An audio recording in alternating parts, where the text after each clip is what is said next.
Glória a Deus. Aleluia. Saúdo a todos com a paz do Senhor Jesus. Presbítero Sérgio.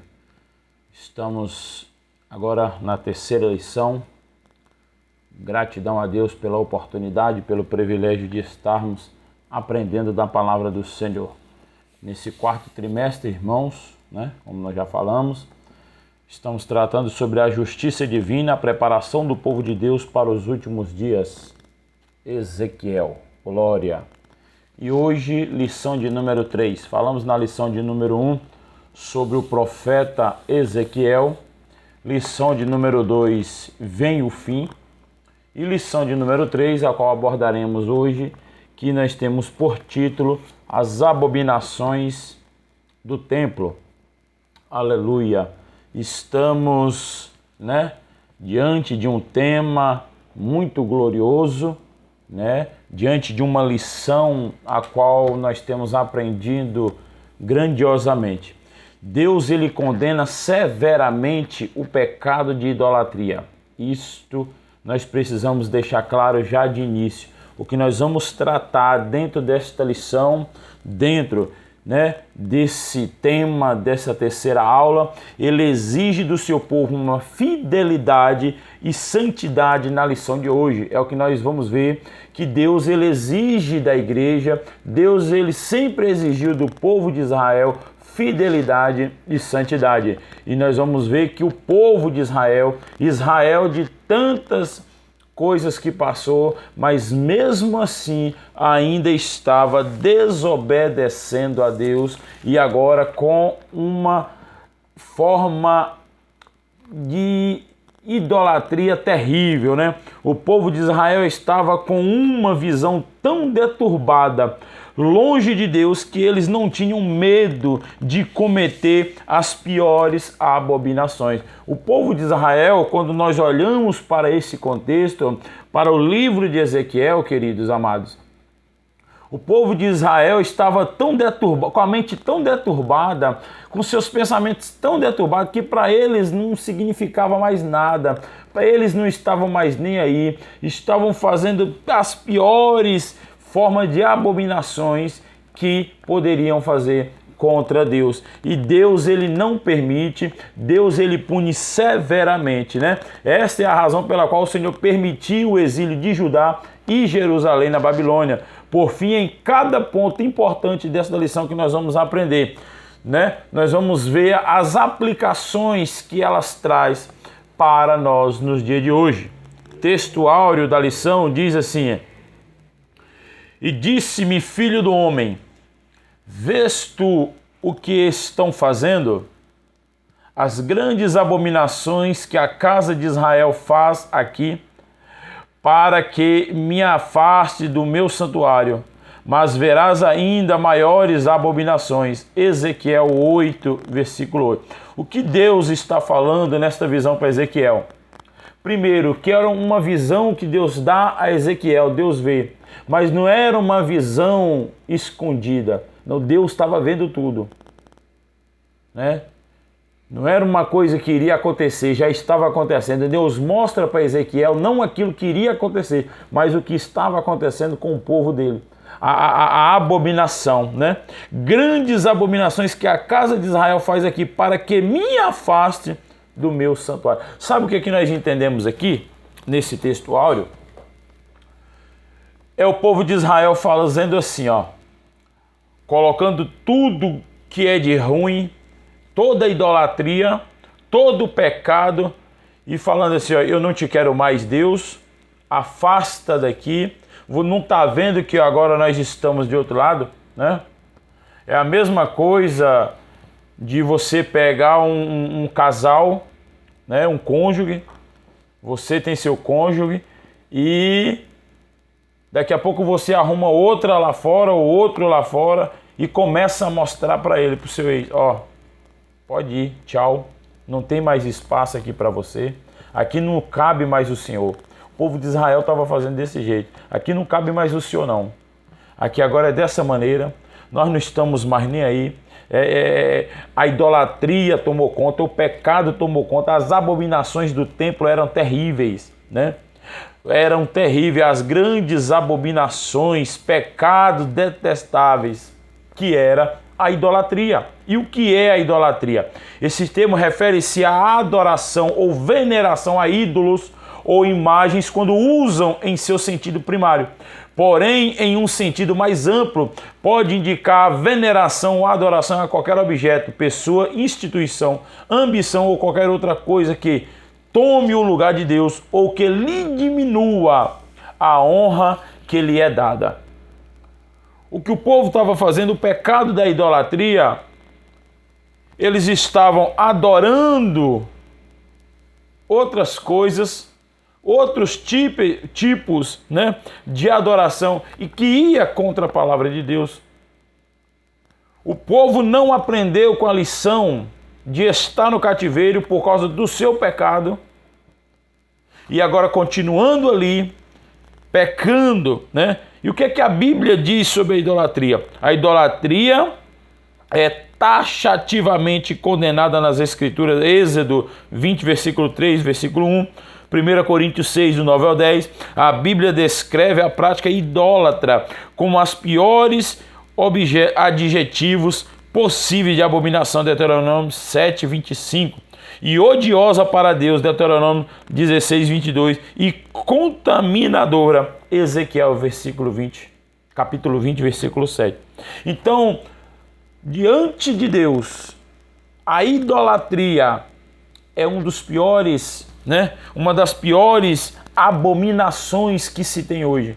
Chama-se a idolatria. E o povo estava caminhando, estava vivendo essas abominações, não lá fora, mas dentro do templo, dentro o povo que estava ali de Israel, vivendo essa idolatria. E Deus não ia e nunca vai deixar isso barato, né? Nunca vai. O povo achou que Deus não estava vendo nada. Eu imagino que o povo estava ali, aí Deus não está nem aí, nós não queremos mais nada com ele não. Mas a própria palavra de Deus também diz lá em Gálatas, aquilo que o homem colhe, ele planta. Aquilo que ele planta, ele vai colher, né? Aquilo que ele plantar na carne, ele vai colher na carne. Aleluia. Então não adianta nós acharmos que podemos fazer todo tipo de abominação e que Deus vai deixar barato, porque Deus não deixa. E a idolatria é uma delas. Quando nós tiramos Deus, né? Deixamos Deus em outro plano, em outro ponto de vista, porque não tem esse negócio de deixar Deus em segundo lugar. Não tem meio termo de deixar Deus em terceiro lugar. Ou Deus ele está em primeiro, ou ele não está em lugar nenhum. Ou eu coloco Deus em primeiro lugar, ou eu não coloco ele em lugar nenhum, porque Deus é santo. A primazia é dele. A plenitude é dele. Eu não tenho que adorar ou colocar algo, seja lá o que for, acima de Deus. Primeiramente Deus. Eu tenho que adorar Ele, né? Exaltar Ele. E quando isso tira a presença de Deus, Deus não se agrada, né? Então nós vamos ver que houve castigo, né, prometido aos idólatras. Vamos ver aí? A exclusão do céu. Para quem é idólatra, né? Para quem é idólatra. Vocês não sabem que os injustos não herdarão o reino de Deus?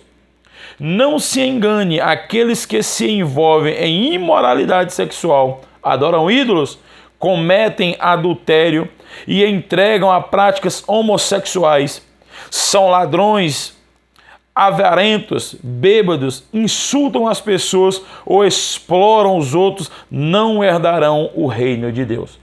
Então aqui está uma gama, uma lista daqueles que ficarão fora do reino de Deus. O idólatra, né? O homossexual, né? Aqueles que enganam, os injustos, né? Todos, o imoral, todos esses tais não herdarão o reino de Deus. Não herdarão o reino de Deus. E a idolatria aqui é uma abominação, né? Uma condenação eterna.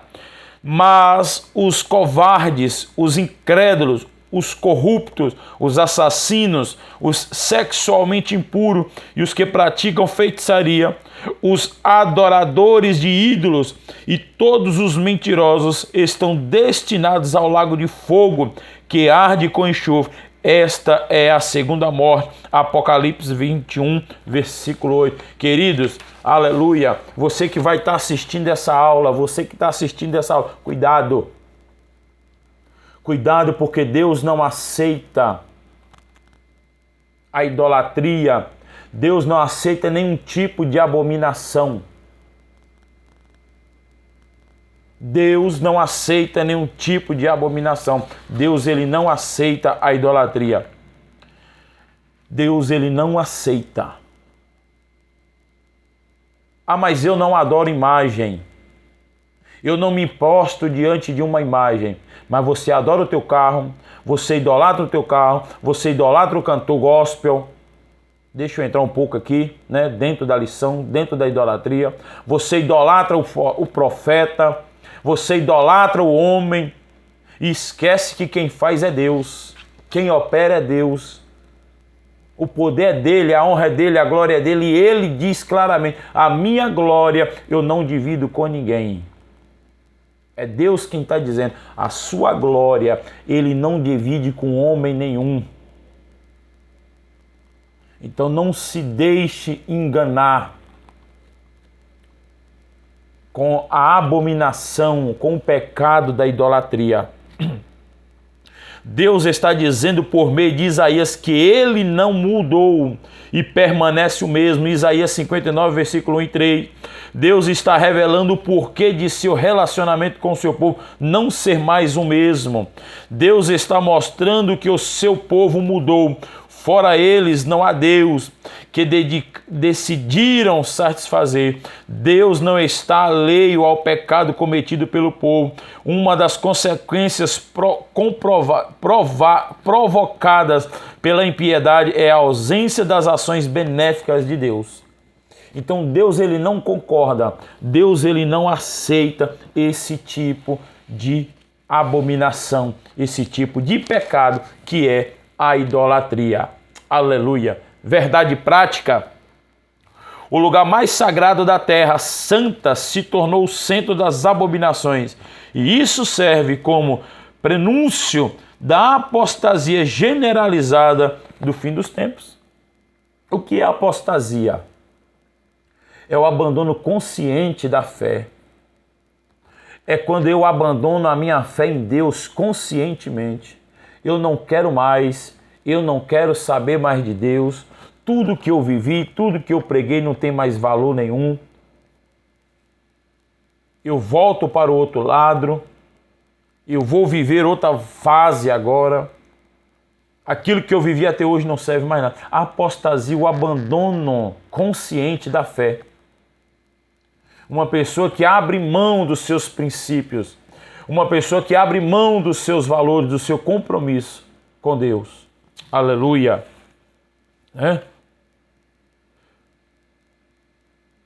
1 Timóteo 4, versículo 1 diz: mas o Espírito expressamente diz que nos últimos tempos apostatarão alguns da fé, dando ouvidos a doutrinas, de demônios, espíritos enganadores.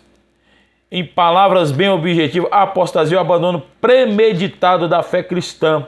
No aspecto escatológico, estamos às vésperas de um tempo de apostasia jamais imaginado ou visto na história. Queridos, quando nós olhamos para o contexto, para a sociedade que nós estamos vivendo, e nós já falamos isso na lição de número 2, que a profecia de Ezequiel não era só local, mas era global, ou seja, é para os dias de hoje também. Não foi só para Judá e Jerusalém, mas é para os dias de hoje também. A apostasia tem tomado conta das igrejas, a apostasia tem tomado conta de muitos que têm abandonado a fé, que têm caminhado por outro caminho, que têm embrenhado por outros meios. abandonou, né? Apostatou, né? Abandono premeditado, ou seja, tô largando, para mim não dá mais, ou seja, eu já estou premeditando, eu já está maquinado na minha mente, já está maquinado na minha cabeça, na cabeça do ser humano. Não quero mais não.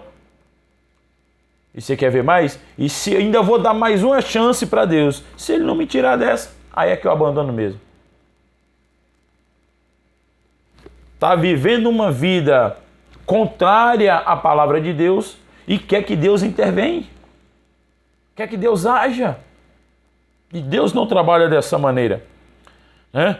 Nós vamos ver aí que exatamente 14 meses depois da sua primeira visão, Ezequiel teve outra experiência semelhante, né? O editor das profecias de Ezequiel evidentemente queria que o capítulo 8, versículo 1 a 11, 25 fossem tratados como uma única composição.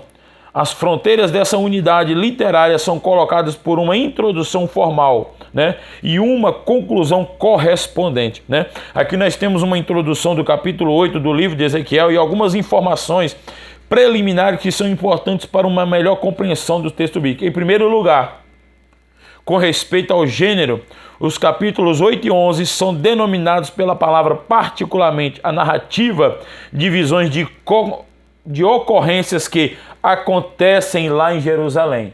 Oh, aleluia! O que ele estava narrando ali, o que ele estava profetizando ali, estava acontecendo. Era uma narrativa do que estava acontecendo. Em segundo lugar, né, com respeito à estrutura, os capítulos 8 e 11 podem ser divididos assim. Primeiro, a idolatria no templo, Ezequiel 1:8. Segundo, a morte dos idólatras. Terceiro, a glória que afasta do templo, né? Ezequiel 10, do 1 ao 22. Quarto, o juízo sobre os responsáveis, Ezequiel 11, do 1 ao 13. Quinto, a promessa de retorno de Israel, Ezequiel 11, do 14 ao 25. Em terceiro lugar, né, nós temos que a Bíblia diz: e sucedeu, pois, no sexto ano, no mês sexto, no quinto dia do mês, né? Quando calculada, ou seja, nós temos aqui uma panorâmica, né, da palavra de Deus, uma escatológica. Em quarto lugar, com respeito, né, a Bíblia diz: estando eu assentado na minha casa, Ezequiel estava em sua casa, no exílio em Babilônia. Ou seja, Ezequiel estava na Babilônia, mas Ezequiel estava dentro da Babilônia, profetizando para o seu povo. Nós falamos isso na primeira lição. Ezequiel não foi chamado para profetizar naquele momento, né, no mundo intercultural, ou seja, para as culturas que estavam ali, não. Ezequiel foi chamado ali para pregar para o seu povo, para o povo de Israel, que estava na Babilônia, cativo, por causa da desobediência, mas que ainda assim continuava caminhando, né, desobedecendo a Deus. Ezequiel tem a visão, né, dos anciões presentes em sua casa. A existência e o status deste grupo foram baseados nas estruturas sociais judaicas pré-exílio. Embora o rei Joaquim e os seus oficiais estivessem também na Babilônia, parecia que não tinham qualquer autoridade formal sobre os exilados, deixando um vácuo na liderança precedido pelos chefes de família. Parecia que eles estavam ali, mas no momento que eles estavam ali, dava a entender que eles não tinham nenhuma moral ali. Eles não tinham voz. Não tinha como, né, se levantar. Estavam neutros, né? A natureza das experiências proféticas do atual de Ezequiel. Deus fala com o profeta Ezequiel na terra de deuses estranhos, mostrando que mesmo em Babilônia, aqueles que são fiéis não ficam sem a presença e a direção de Deus. Isso aqui é para mim e para você, glória. Dá um glória. Você que pode, adore a Ele, exalte a Ele, glorifique a Ele. Mesmo no cativeiro, mesmo na Babilônia, mesmo em terras estranhas, aquele que é fiel, Deus está com ele. Deus esteve com Sadraque, Deus esteve com Mesaque, Deus esteve com Abednego, Deus esteve com Daniel, Deus usou Ezequiel. E hoje não é diferente. Hoje não é diferente. Aleluia. Nós precisamos entender que independente da circunstância, independente do momento, Deus está conosco.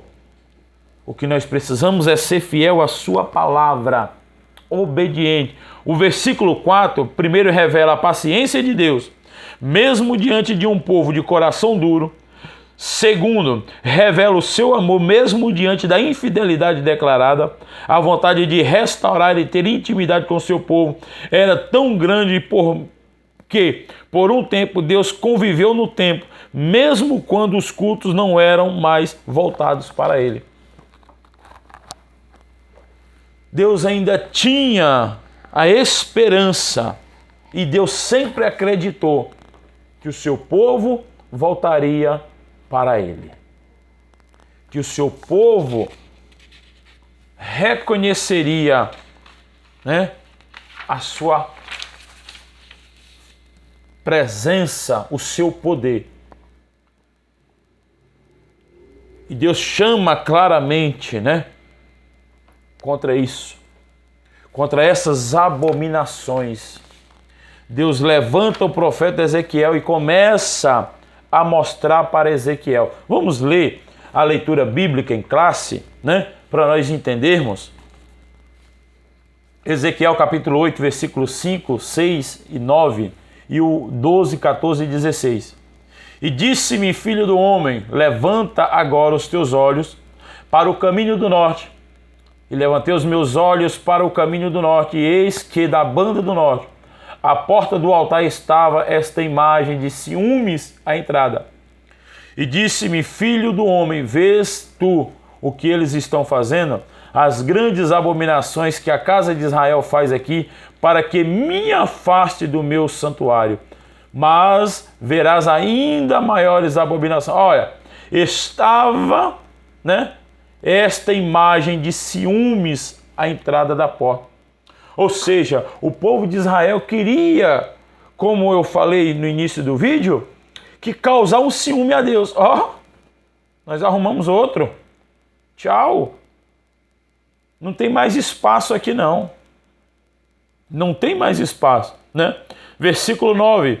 Então me diz, entra e vês as malignas abominações que eles fazem aqui. 10. Entrei e olhei, e eis que toda forma de répteis e de animais abomináveis e de todos os ídolos da casa de Israel estavam pintados na parede em todo o redor. E 70 homens dos anciãos da casa de Israel, com Jazanias, filho de Safá, que se achava no meio deles, estavam em pé diante das pinturas. E cada um tinha na mão o seu incensário, e subia uma espessa nuvem de incenso. Versículo 12.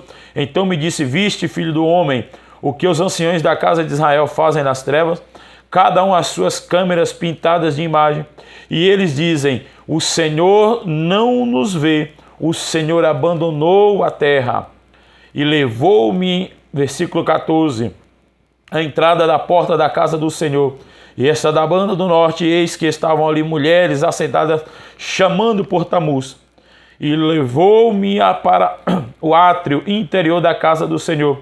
E eis que estavam à entrada do templo do Senhor, entre o portício do altar, cerca de 25 homens, de costas para o templo e os do Senhor, e com o rosto para o oriente, e eles adoravam o sol, virados para o oriente. Você tem noção, dentro desses versículos, as abominações que o povo estavam fazendo, que estavam trazendo, Ou seja, versículo 6, eles estavam idolatrando todo tipo de animal possível naquele lugar. Todo tipo de réptil, de animal, eles estavam ali, na casa de Israel, no santuário. E disse-me, filho, vês o que eles estão fazendo, as grandes abominações da casa de Israel, para afastar o Senhor. Eles estavam cometendo todo tipo de abominação dentro da casa, dentro do templo, né? A imagem dos ciúmes, né? Que é a estalta incendente, Ezequiel 8, versículo 6. O rei Manassés havia colocado uma imagem da deusa Azera ou Azerá na casa do Senhor, segundo a Reis 21, 7. Embora no fim da sua vida ele mesmo tenha removido esses ídolos, segundo a Crônicas 33, 15, tudo indica que o seu filho Amon o colocou lá novamente, segundo a Crônicas 33, 21 e 22, porque Josias mais tarde mandou retirá-lo para ser queimado ao lado do ribeiro de Cedron, segundo a Reis 23, 6.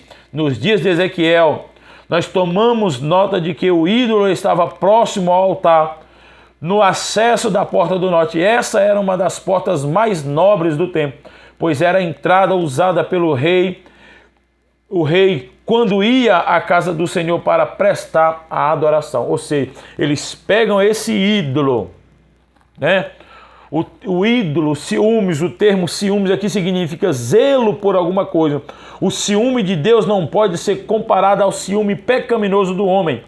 No Antigo Testamento, o Senhor é mostrado pelos profetas como alguém que tem ciúmes do seu povo, alguém que não admite que o seu povo seja arrastado pelos laços da idolatria. Aí o povo está fazendo o quê? Colocando uma imagem de ciúmes, né, diante da porta, da principal porta, querendo causar um ciúme em Deus. E acha que Deus iria concordar. O fato de existir um ídolo na casa dedicada a Deus revela instabilidade espiritual do povo e é uma prova irrefutável de que o amor havia esfriado, a lealdade não era exclusiva e a adoração era dividida. Será que nós não estamos vivendo isso hoje, irmãos? Será que a igreja não está vivendo isso hoje? A adoração dividida?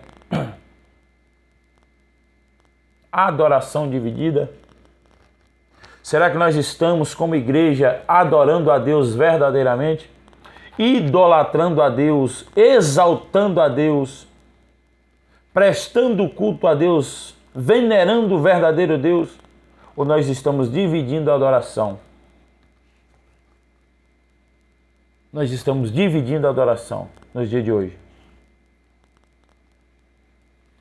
Né?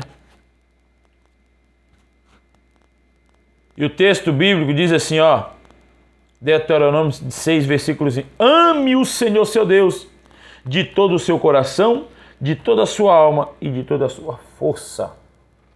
Ame o Senhor seu Deus de todo o meu coração, de toda a minha força e de toda a minha alma. Eu tenho que amar a Deus, eu tenho que adorar a Deus de toda a minha alma, de toda a minha força. Não podemos dividir a adoração.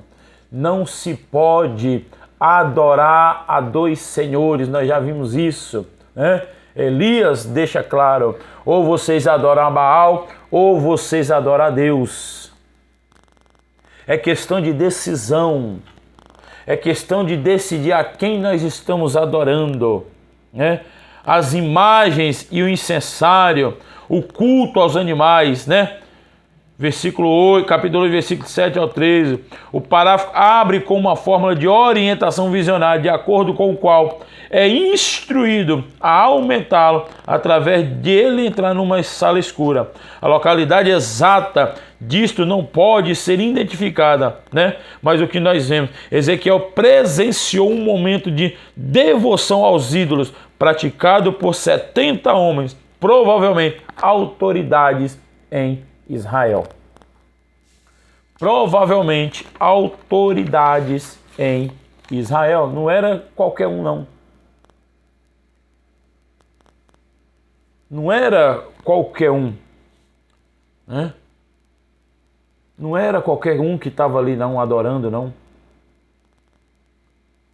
Tudo indica que eram autoridades. Homens entendidos, né? Olha a cena 3. as mulheres chorando por Tamuz.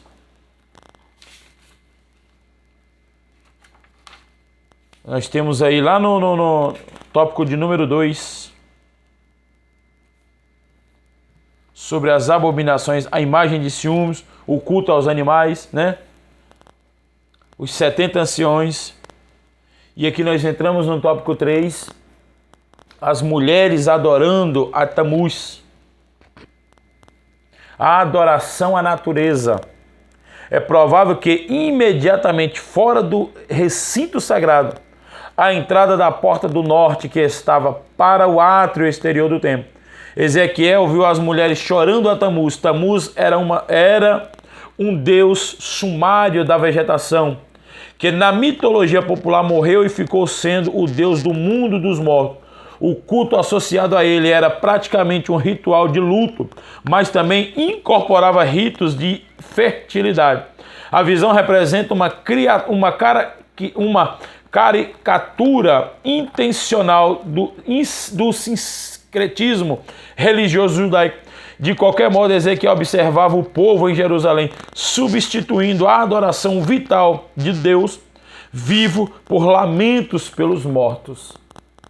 Ou seja, um sincretismo religioso que as mulheres estavam ali, né, adorando, chorando por um Deus intitulado Deus da natureza. Deus da natureza, né? E o culto aos astros, a adoração ao sol. A última fase da jornada coloca Ezequiel no átrio de dentro do templo.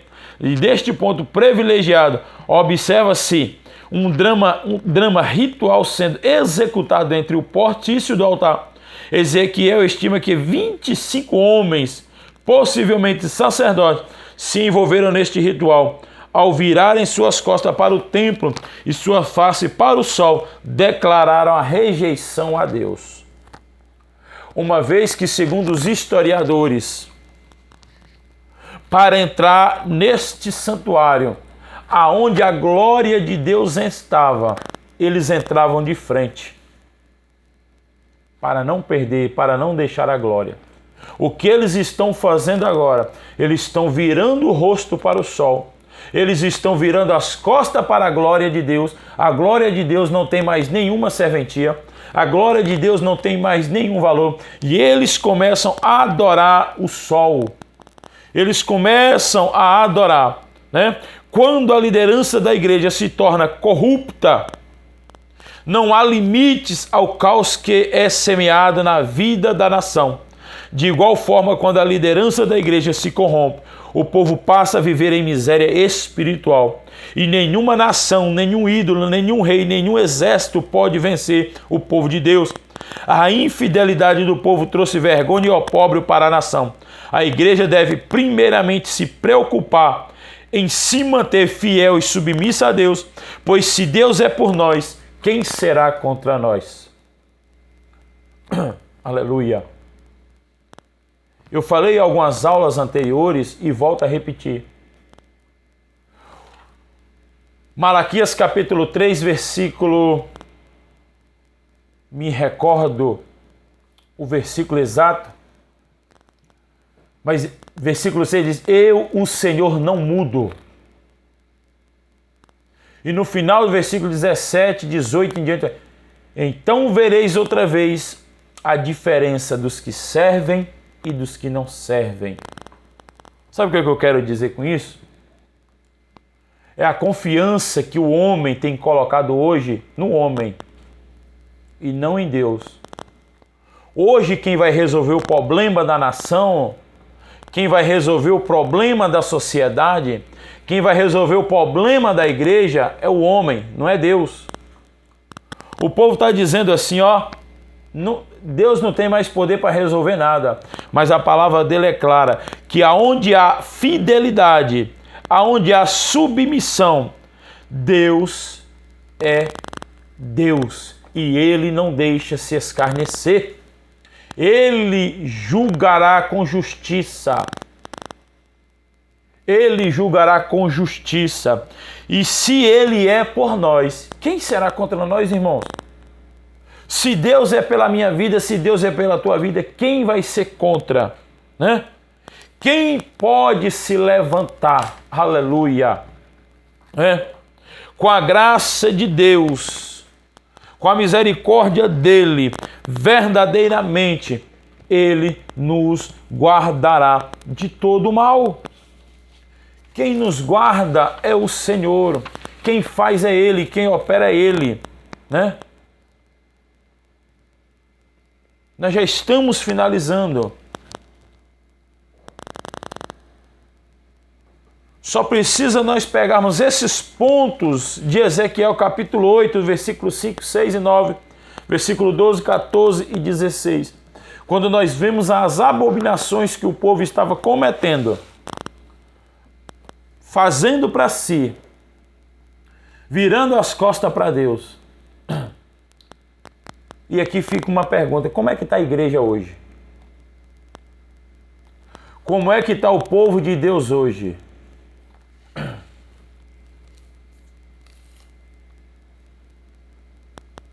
Como que se encontra a igreja de Cristo hoje? Uma igreja que tem se embrenhado pelo caminho das apostasias, se apostatando da fé. Igrejas hoje onde o sincretismo religioso tem tomado conta, né? Hoje o que dá a cura, o que faz o milagre é o objeto, não é Deus. Isso é sincretismo religioso, adoração, idolatria, né? Idolatrando o pregador A, o pregador B, idolatrando o cantor fulano de tal. Eu vou para o culto é porque fulano de tal vai pregar, eu vou para o culto é porque vai ter o cantor tal. Não, eu vou para o culto adorar a Deus, exaltar a Deus, engrandecer o nome dele. O cantor é consequência. O pregador Deus vai usar, o profeta Deus vai usar. E quantos falsos profetas têm se levantado nessas últimas décadas? Nessa geração que nós estamos vivendo. Quantos falsos profetas dizendo que Deus está falando, que Deus isso, que Deus aquilo, Deus está falando, ó. Eu não estou aí não. Nesse negócio aí não. Virando as costas para a glória de Deus. E a igreja precisa acordar. A igreja precisa se despertar. Que Deus em Cristo Jesus possa nos abençoar, a voltar os nossos olhos, a mudar a nossa forma de adoração. Se nós estamos adorando verdadeiramente Deus, amém. Senão nós precisamos rever os nossos conceitos de adoração, de exaltar a Deus. Que Deus te abençoe poderosamente. E que nós possamos, assim como Ezequiel, estarmos como atalaias, em torre de vigia, para que essas abominações não tomem conta das nossas igrejas, né? Dos templos, dos altares do Senhor. Que venha se levantar uma verdadeira geração que exalta e engrandifica o nome do Senhor Jesus Cristo. Eu quero orar pela tua vida. Soberano Deus e eterno Pai que está no céu, em nome de Jesus. Pai, aqui está a tua palavra nesta noite. Meu Deus, obrigada, Senhor, por mais este aprendizado. Pai, que possamos jogar por terra todo tipo de abominação, todo tipo de idolatria, aquilo que vai nos tirar, Senhor, de entrar no céu, aquilo que vai nos afastar de ver a tua glória, a tua misericórdia. Pai, repreenda todo mal. Toma, meu Deus, a tua igreja nas tuas mãos. É o que eu te peço em nome do Pai, do Filho e do Espírito Santo. Amém, Jesus. Glória seja dada a Deus.